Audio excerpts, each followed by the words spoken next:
Heidi ho fellas, it is your friendly driver here, and today folks I'm going to be answering the question, is driving for DoorDash worth it? Is DoorDash in 2023 worth it? Can you actually do DoorDashing full time, or can you do it part time? Well, today I'm going to give you the pros and cons on DoorDash, because I'll give you the scoop of the month. I quit my job for DoorDash. Was it smart? I don't know, guess we'll find out. Anyways, let's dive right into it. Starting with the pros, I want to highlight my favorite part of it, which is the schedule.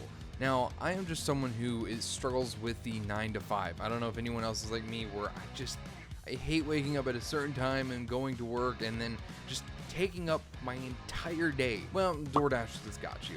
Obviously, when you first start out, you can't just go dashing in gray zones. You can't just go dashing whenever you want, unfortunately. But they do have flexible schedules that you can go ahead and click the shifts that you need. On top of, if an area goes busy, you'll see it highlighted as red. You can just dash in those zones, so you can always keep that in mind. And then at midnight, they always refresh the next day's set of schedules. So if you set an alarm for then, you can see what schedules are available, and you can grab them before anybody else, which is really good. Also, apparently, if you get to a point, I think it may be in Top Dasher or something, at 3 p.m. they actually give out schedules as well, so people can take a look at what's going on. Coming up next is going to be probably one of my other favorites, is no boss, no overhead, no somebody up here going, you need this, you need that. Sorry. Well, boss, you are awesome, you are chill, you are great. I'm just saying, having a boss over your head, over your shoulders at all times is draining and exhausting. And doing DoorDash, you don't have a boss. You literally just go out and do your thing. Next up is going to be additional income. Now, obviously, if you're just trying to try this out for maybe like, hey, you've got like the weekends free and you want to try out DoorDash, the additional income is super nice, especially on some peak pays or just peak nights. It can get insane. I mean, one night in 3 hours, I made $84 just out of nowhere. Like, dude, it's great. Especially for side income, it's probably one of the best out there. I mean, well, probably not. I'm not gonna say the best. I mean, there's probably a lot more things you could do that can make you a lot more money. Because, I mean, the pay is inconsistent, but for the most part, if it's just gonna be a side income for you, dude, it is solid. Now, this next one might be a little bit controversial. I don't know. Comment down below what you think. Personally, for me, I don't know why my monk brain, whenever I think about things, my monkey brain sees as this. See, my job, whenever I worked there, I mean, I had a lot of health problems, so I wasn't able to be consistently at my welding job. So I could only make this amount of money. Let's just say like $5,000, right? That's nowhere. I think it's like maybe less than $2,000 a month. So let's go $2,000 a month. That is the cap you'll ever make, and that's as much as you'll make. You're done. That is where you're set. DoorDash is unlimited. Yes, of course, you need to take breaks, take care of yourself, mental health, and all of that. You got to take care of yourself, of course. But you can realistically just keep dashing. You can realistically keep going, making as much money as possible. Let's say at my welding job, I was actually sick for a week, and I got paid every 2 weeks. DoorDash, you get paid every single week. So I have to wait 2 weeks, and I missed a whole week. So that check is going to be tiny. With DoorDash, I can just go and keep dashing. So if I was sick for a week, no worries. I can pick up more shifts next week and make up the money I missed.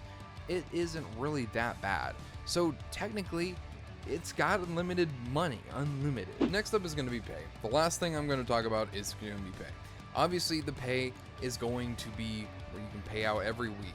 You get paid on Monday, and they just transfer it to your bank, and then based on how fast your bank is, it comes in within, I think, like 2 to 3 days. Mine usually comes in on Tuesday. Anyways, let's move on to the cons. Next up is going to be cons. And I mean, obviously, every job does have its downfalls. Everything is not perfect. I mean, let's be real here. But DoorDash has a lot more than it shouldn't. And there are some things that they just don't tell you about. And I actually made a video on 5 of those things that they don't tell you about. So after this video, if you want to see that, check it out. I definitely recommend it, especially if you're new to DoorDash. There's just a lot of information there that might be helpful. Back on track here. Basically, the first con I want to talk about is the wear and tear on your vehicle. I think this is probably the most notable, the most obvious one, because you are door dashing, you are driving your vehicle, you're going to be consuming a lot of miles, so it is just ridiculous. It takes a lot on your vehicle. I have a very old Avalon, so thankfully it does not matter. If the wheels fall off her, well, okay.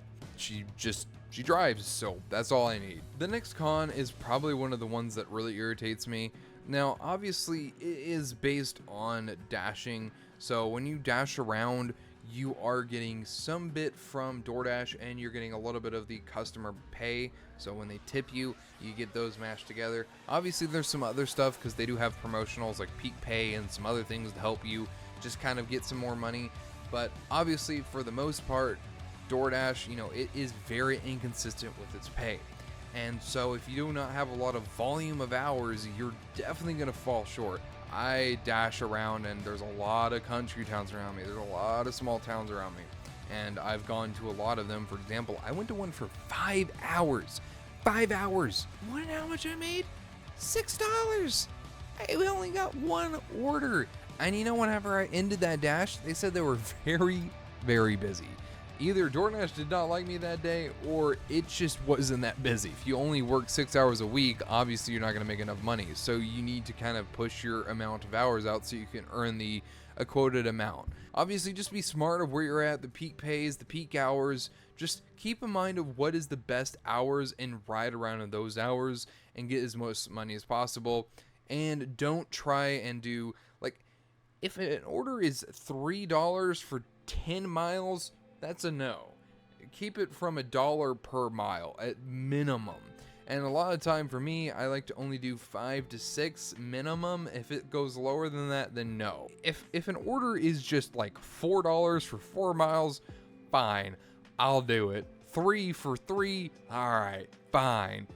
But if it gets too much, then all right, you shouldn't. Taxes. This is probably the last one I'm going to mention because this is just one of the most annoying ones. So basically, if you don't know, you are yourself. You are working as a freelancer, technically. You're on your own. So as an employer, typically at a 9-to-5 job, they go ahead and deal with the taxes and you wind up getting money back.